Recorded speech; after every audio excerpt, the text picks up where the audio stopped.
చూడండి నా దగ్గర బాదుషాలు ఉన్నాయి. ఇవి మా కజిన్ చేసిందనమాట. సో తను చేస్తుంటే నేను వీడియో తీశాను మీ గురించి అని. అది ఎలా చేయాలి, చాలా ఈజీ ప్రాసెస్. ప్లస్ అందులో షుగర్ కూడా దీంట్లో చాలా తక్కువ, చాలా టేస్టీగా కూడా ఉన్నాయి ఇవి. సో ఇది ఎలా తయారు చేసుకోవాలో అది మీకు చూపించడానికి రండి, వెళ్దాం మా కజిన్ కిచెన్లోకి. బాదుషా తయారు చేసుకోవడానికి మనకు కావాల్సింది కొంచెం నెయ్యి, నూనె, షుగరు, చక్కెర, ఆల్ పర్పస్ ఫ్లవరు, ఇదే మెయిన్ ఇంగ్రీడియంట్, కొంచెం సరిపడంత పెరుగు అనమాట. సో ఇవన్నిటితో కలిపి మనం బాదుషాని ఎలా తయారు చేసుకుందామో ఇప్పుడు చూద్దాం. అలాగే మనకు కొంచెం బేకింగ్ పౌడరు, బేకింగ్ సోడా కూడా కావాలి. సో దాన్ని తీసుకుందాం. రూమ్ టెంపరేచర్లో పెరుగు. సో పెరుగులో మనకు మీగడ రాకుండా రూమ్ టెంపరేచర్లో ఉన్నది తీసుకోవాలి. దీన్ని మనకు మా సిస్టర్ కజిన్ తను చేసి చూపిస్తుంది అనమాట. ఫస్ట్ మనము చక్కెరని పానకం స్టవ్ పైన పెట్టుకోవాలి. సో దానికి మేము చక్కెర 3 గ్లాసులు తీసుకుంటున్నాం, అంతేనా? 3 గ్లాసుల చక్కెర.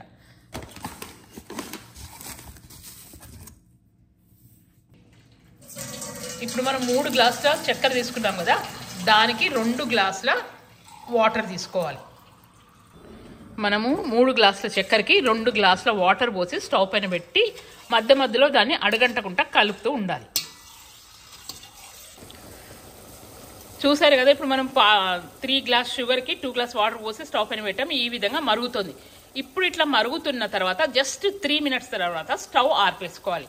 స్టవ్ ఆర్పేసుకునేటప్పుడు మనం కొంచెం ఇలాచి పౌడరు, అలాగే కొంచెం నిమ్మరసం పిండుకోవాలన్నమాట. సో ఇలాచి పౌడర్ వేసుకున్నాము. దీన్ని ఇలాచీలని పొట్టు తీసేసి దాన్ని మిక్సీలో వేసుకొని దాంట్లో అంటే మంచిగా గ్రైండ్ అవ్వాలంటే 1 స్పూన్ షుగర్ వేసుకోవాలన్నమాట. అప్పుడు అది ఈజీగా మనకి పొడి అవుతుంది. ఇప్పుడు మనం స్టవ్ ఆర్పేసి పక్కన స్టవ్ పైన పెట్టుకున్నాము, ఎందుకంటే వేడి పైన ఉండొద్దని. ఇప్పుడు దీంట్లో కొంచెం ఒక హాఫ్ అంతా నిమ్మకాయని పిండుకుంటున్నాం. ఇది ఎందుకు నిమ్మకాయ పిండుతున్నాం అంటే, మనము బాదుషా చేసిన తర్వాత షుగర్లో నుంచి తీసిన తర్వాత పైన షుగర్ కోటెడ్ లాగా తెల్లగా వస్తుంది కదా, అది రాదనమాట, క్రిస్టల్ ఫార్మేషన్ అవ్వదు. సో దానికి మనం ఇట్లా నిమ్మకాయ పిండుకుంటే ఏమవుతుందంటే అది వైట్గా లేయర్ రాదనమాట, అందుకే వేసుకోవాలి. సో ఇప్పుడు మనం దీన్ని ఇంకా పక్కన పెట్టేసుకోవచ్చు అనమాట. ఇది చల్లారే లోపు మనం ఇంకా పిండిని కలుపుకోవడం అవన్నీ చెయ్యాలి. పదండి అది చూద్దాం. మనం ఇందాక 3 గ్లాసుల షుగర్ తీసుకున్నాం కదా, 3 గ్లాసుల షుగర్కి 3 గ్లాసుల పిండి కొలత అనమాట. అంటే 3:3 రేషియో.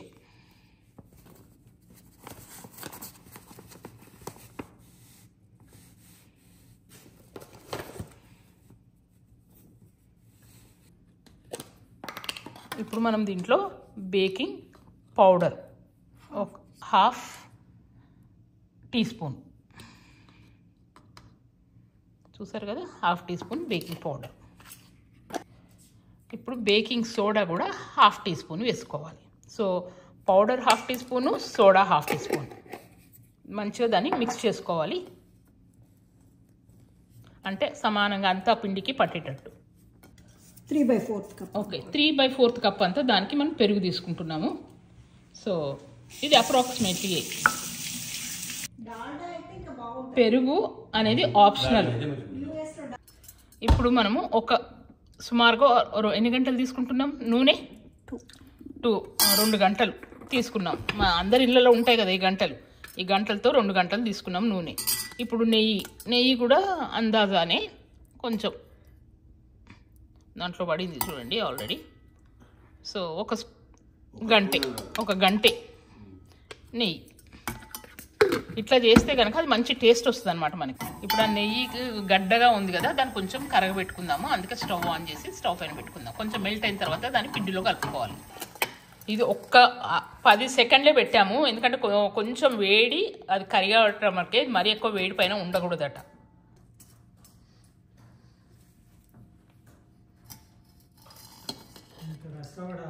ఇప్పుడు మనము కొంచెంగా ఆ నూనెను నెయ్యి కలుపుకున్నాం కదా, దాన్ని పిండిలో వేసి దాన్ని మంచిగా కలుపుకోవాలన్నమాట.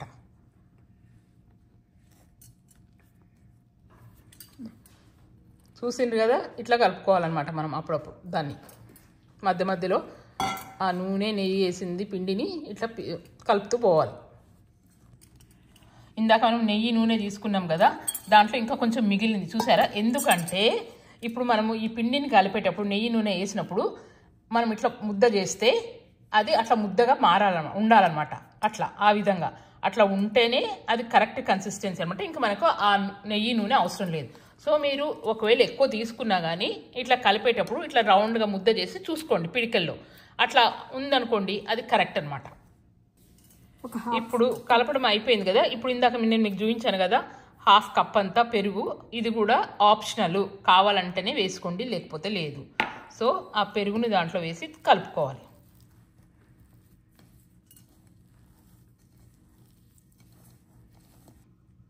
ఇప్పుడు మనము నీళ్ళలో కొంచెం సాల్ట్ వేసుకుందాము. చూడండి 1/4 స్పూన్ అంతా వేసాం సాల్ట్ వేసి. ఇప్పుడు ఎందుకంటే మనం పిండిలోకి సాల్ట్ కావాలి కదా, అందుకే నీళ్ళలో. అయితే ఈ పిండి పిసుకుతున్నాం కదా, ఇప్పుడు మనము దీన్ని మనకు నీళ్ళు ఎంత అవసరమో అంతే వేసుకోవాలి. ఇప్పుడు మనం ఇందాక పెరుగు వేసాం కదా, సో ఇప్పుడు కొంచెం మనకు నీళ్లు అంటే అవసరానికి తగ్గట్టుగానే వాడుకోవాలన్నమాట. ఇంత అని లేదు లిమిట్ అక్కడ. సో మధ్య మధ్యలో నీళ్లు జల్లుకుంటూ స్ప్రింకిల్ చేసుకుంటూ ఆ పిండిని ముద్దలాగా చేసుకోవాలి, మనం కలుపుకోవాలి.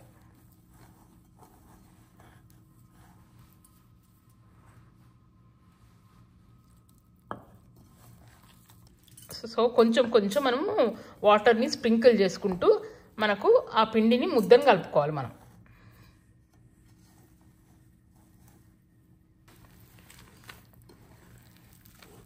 చూసారు కదా ఏ విధంగా తను పిండిని పిసుకుతుందో. సో తను చెప్పేది ఏంటంటే మనం పిండిని మరీ చపాతీ పిండిలాగా స్మూత్గా అట్లా పిసుకోకూడదట. మధ్యలో కొంచెం క్రాక్స్ వస్తే కనుక మనం పానకంలో వేసినప్పుడు, చక్కెర పానకంలో వేసినప్పుడు ఆ షుగర్ దాంట్లోకి లోపలికి స్వీప్ అవుతుంది. సో అందుకనే కొంచెం క్రాక్స్ ఉండేటట్టు పిండిని ముద్ద చేసుకోవాలి.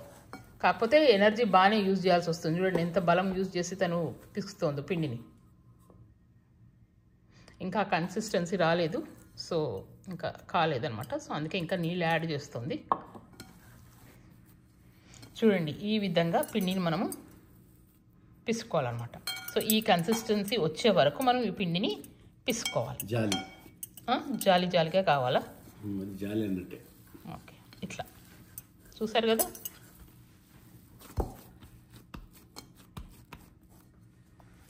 ఇట్లా చూడండి, నేను చేయికి చేస్తే నాకు అసలు ఏమీ అంటట్లేదు, అంటే మనకు పిండి ఏమాత్రం కూడా నాకు చేతికి తగలట్లేదు. చూడండి. సో మనం మూత పెట్టాం కదా, ఇట్లా 10 నిమిషాలు పక్కన పెట్టుకుందాం. 10 నిమిషాల తర్వాత మనం నూనె కడాయిలో పెట్టుకొని ఇంకా చేసుకోవడమే. ఇప్పుడు దాన్ని మనం మూత పెట్టి పక్కన పెట్టుకుందాము. ఇప్పుడు 10 నిమిషాలు అయింది కదా మనం పిండిని నానబెట్టి. ఇప్పుడు దాన్ని మనం ఇట్లా ముద్దలు చేసుకోవచ్చు. మంచిగా మనం టీవీ చూస్తూ కూర్చొని కూడా చేసుకోవచ్చు అనమాట. ఇది చూడండి, మేము ఇప్పుడు సోఫాలో కూర్చొని ఆరాంగా చేస్తున్నాం. ఫటాఫట్ చేసేస్తున్నారు.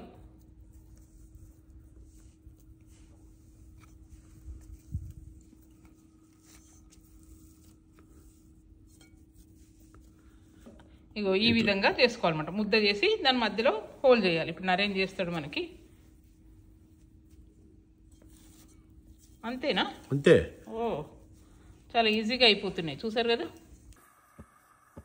మనం కడాయిలో నూనె పెట్టుకున్నాం కదా, చూసారు కదా. మంట చాలా లో ఫ్లేమ్లో పెట్టుకోవాలన్నమాట. ఎందుకంటే అది లో టెంపరేచర్లోనే మనం బాదుషాని ఫ్రై చేసుకోవాలి.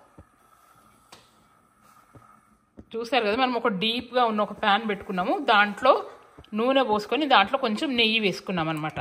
నెయ్యి వేసుకుంటే అది నెయ్యిలో తీసినప్పుడు మంచి స్మెల్ వస్తుంది దానికి. అందుకని పిండి కలిపేటప్పుడు వేసాం నెయ్యి. ఇప్పుడు వేయించేటప్పుడు కూడా వాటిని నెయ్యిలో కొంచెం నెయ్యి వేసి నూనెలో వేయించుకోవాలన్నమాట.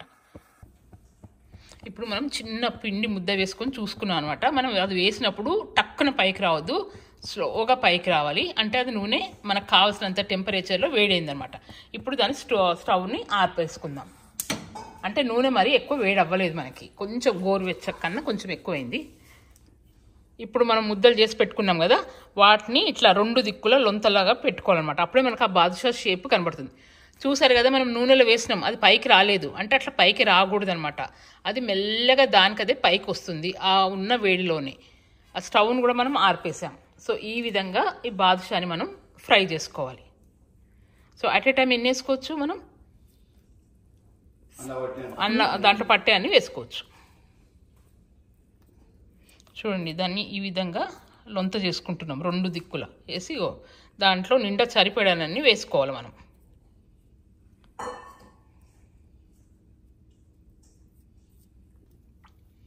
ఇప్పుడు దాన్ని మనం మెల్లగా అప్సైడ్ డౌన్ తిప్పుకుందాం. సో ఇవి చిన్న మంట పైనే మనం వాటిని వేపుకోవాలంట, కాల్చుకోవాలి.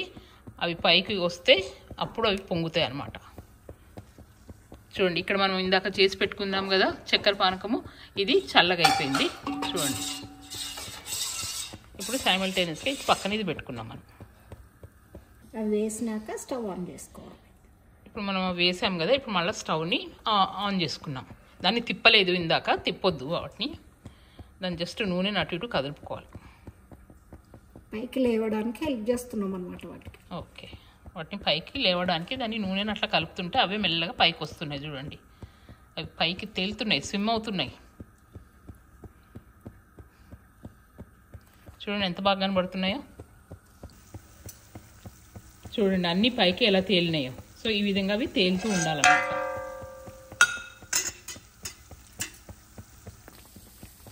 ఇప్పుడు చూసినరా అన్ని పైకి ఎట్లా వచ్చినాయో. ఇప్పుడు ఏం చేయాలంటే దాన్ని ఒక్కసారి మనం తిప్పుకోవాలి. తిప్పుకున్న తర్వాత మనము మీడియం ఫ్లేమ్కి మార్చుకోవాలి. ఇప్పటిదాకా మనం లో ఫ్లేమ్లో పెట్టాం కదా, ఇప్పుడు కొంచెము మీడియం ఫ్లేమ్కి మార్చుకొని దాన్ని వేగనీయాలి. ఇప్పుడు తిప్పాలా, ఇందాకనే తిప్పినాం కదా. సో మనం మధ్య మధ్యలో కొంచెం అట్లా చూసుకుంటూ ఉండాలి. చూడండి ఎంత బాగా ఉబ్బినాయి. వావ్, నాకు తినాలనిపిస్తుంది. మధ్య మధ్యలో మనం వీటిని తిప్పుతూ ఉండాలన్నమాట. కొంచెం టైం టేకింగ్ ప్రాసెస్, ఎందుకంటే చాలా లో ఫ్లేమ్లో పెట్టాము కదా మనము. తర్వాత కూడా మళ్ళీ మీడియం ఫ్లేమ్లోనే కాలుస్తున్నాం కాబట్టి కొంచెం టైం టేకింగ్ ఇది. బట్ తక్కువ స్వీట్లో ఉంటుంది, మంచి ఫ్రెష్గా తింటే చాలా బాగుంటుంది. చూడండి గోల్డెన్ బ్రౌన్ వచ్చిన తర్వాత దాన్ని తీసేసి ఇట్లా పక్కన పేపర్లో వేసుకోవాలన్నమాట. పేపర్లో వేసుకున్న తర్వాత సిరప్లో వేసేసుకోవాలి. డన్, బాదుషా రెడీ అయిపోతుంది. చూద్దాం ఇంకా ఇది కానివ్వండి. చూసారు కదా, ఇప్పుడు ఇది గోల్డెన్ బ్రౌన్ మంచిగా కాలినాయి. ఇప్పుడు దాన్ని మనం ఇంకా తీసేసుకుందాం. తీసేసుకొని పక్కన టిష్యూ వేసి పేపర్లో పెట్టాము కదా, సో మనకు ఏదైనా ఆయిల్ ఎక్స్ట్రా ఉన్నా కూడా తీసేసుకుంటుంది.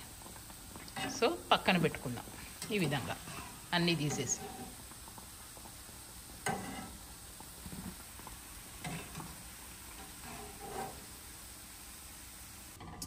ఇప్పుడు మనము అవి నూనెల నుంచి తీసేసినాం కదా, స్టవ్ ఆర్పేసాము. స్టవ్ ఆర్పేసి కడాయిని పక్కన పెట్టాము. ఎందుకంటే నూనె బాగా వేడిలో ఉంది. ఇప్పుడు ఆ నూనె చల్లారిన తర్వాతనే మళ్ళీ మనం ఇంకో లోడ్ వేసుకోవాలి.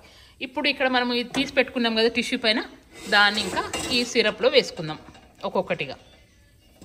ఇవి ఎంతసేపు ఉంచాలి దీంట్లో? Just 2 minutes. Okay, so 2 minutes దీంట్లో ఉంచి మళ్ళీ మనం తీసి పక్కన పెట్టుకోవాలి. మనం వేడిదే వేసినాం కదా, అంటే టిష్యూ పైన పేపర్ పైన వేసినాం, వేసి వెంటనే మళ్ళీ దీంట్లో వేసేసినాము. సో అది వేడి పైన ఉంది కాబట్టి ఆ షుగర్ని చాలా బాగా పీల్చుకుంటుంది. అంతలోపు ఇక్కడ మనకి నూనె కూడా చల్లారుతూ ఉంటుంది. అది చల్లారిన తర్వాత మళ్ళీ మనం సెకండ్ లోడ్ వేసుకోవాలి. చూడండి, ఇది 2 minutes ఉంచి దీన్ని పక్కన తీయాలి. చూసిండ్రు కదా, మనం చక్కెర పానకంలో వేసుకునేవి 2 నిమిషాలు అంటే 2 నిమిషాలే. సో ఇప్పుడు దాన్ని పానకంలో నుంచి తీసి ఇట్లా ట్రేలో పక్కన పేర్చుకోవాలన్నమాట. ఆహా, నోరూరుతోంది, తినబుద్ధి అవుతోంది నాకు. కానీ కొంతసేపు ఆగాలి, ఎందుకంటే అదంతా ఇనకాలి కదా పాకం. చూసిండ్రు కదా, మన బాదుషా రెడీ అయిపోయింది. ఇంకా ఇక్కడ ఇది షుగర్ సిరప్ అట్లాగే ఉంది. ఇప్పుడు నూనె ఉంది. పిస్తాచ్యూస్ ఉంటే కనుక కోర్సుగా వాటిని గ్రైండ్ చేసుకొని అట్లా పైన వేసుకుంటే చూడటానికి బాగుంటుంది, తినటానికి ఇంకా అంతకన్నా బాగుంటుంది. చూడండి ఎంత బాగా కనబడుతున్నాయో. So badusha is ready. So చాలా ఈజీగా ఉంది. ప్రాసెస్ అయితే పెద్దది ఏమీ కాదు, కాకపోతే మనం కాల్చడానికే టైం పడుతుంది. సో ఇట్లాంటి ఎమ్మి బాదుషాలు, షుగర్ కూడా దీంట్లో తక్కువగా ఉంది. సో చేసుకోండి అందరూ. మీకు గనక ఈ వీడియో నచ్చినట్టయితే లైక్, షేర్, సబ్స్క్రైబ్ చేసుకోండి. మళ్ళీ మంచి వంటలతో మీ ముందుకు వస్తాము. ఇట్లు మీ మందాస్ కిచెన్ అండ్ వ్లాగ్స్. అదేవిధంగా ఇంకా మనం సెకండ్ లోడ్కి, థర్డ్ లోడ్కి సరిపడా అన్ని రెడీగా ఉన్నాయి. ఇంకా వీటిని మెల్లమెల్లగా మనము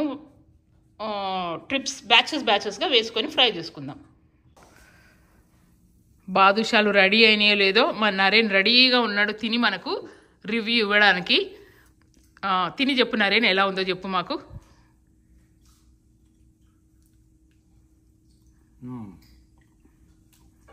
మంచి సాఫ్ట్గా షుగర్ ఎలా ఉంది? సరిపోయిందా? షుగర్ సరిపోయింది, పర్ఫెక్ట్ ఉంది, ఎమ్మి క్రిస్పీగా ఎమ్మీగా ఉంది. ఒకవేళ ఈ వీడియో మీకు నచ్చినట్లయితే లైక్ చేయండి, షేర్ చేయండి, సబ్స్క్రైబ్ చేయండి, బెల్ ఆల్ నొక్కండి తప్పకుండా. Thank you.